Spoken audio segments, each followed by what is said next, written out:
Ayun, idol, magagata ako ng dilis. Yan, dilis na tuyo. At ito ng ating mga regalo. Yan, daming sili. Naisipan ko, idol, na lagyan ko na lang ng malunggay. Ito lang na sana nagagatain ko. Kaso lang, marami palang malunggay. Ang malunggay, tanim natin sa paso, idol. Yan, kumukulo ng gata. Ang bango ng gata. Ilalagay na natin itong mga isama-sama na natin ito. Isama-sama na ang rekado.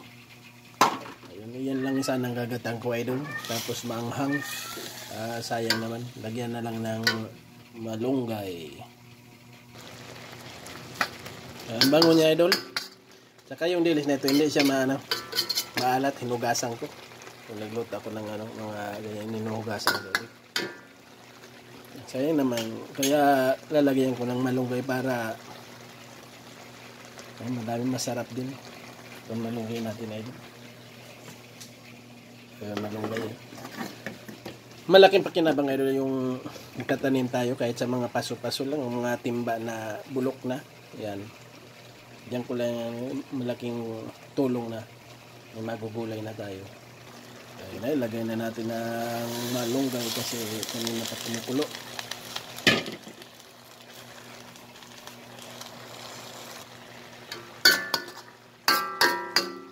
Sakto lang yung gata ko, pero lalagyan ko pa yan, idol, para magata.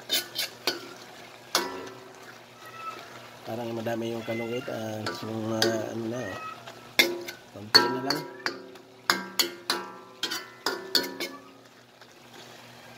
Nalimutan mo na ba ang mga pangako mo?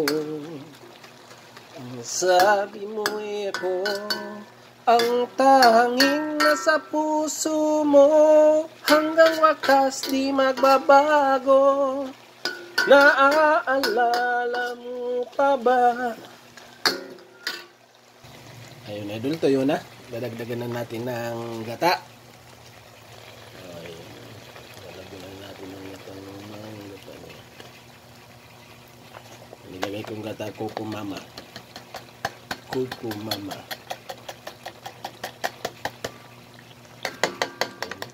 Na siya.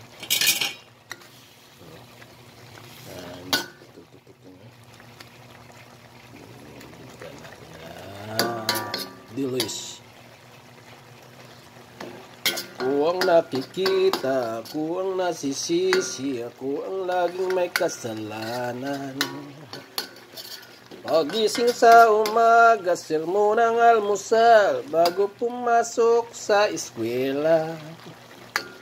Kapag nangangatwiran, ako'y pagagalitan, di ko alam ang gagawin, ako'y walang kalayaan. Sunod sa utos lamang. Ayun, idol, luto na.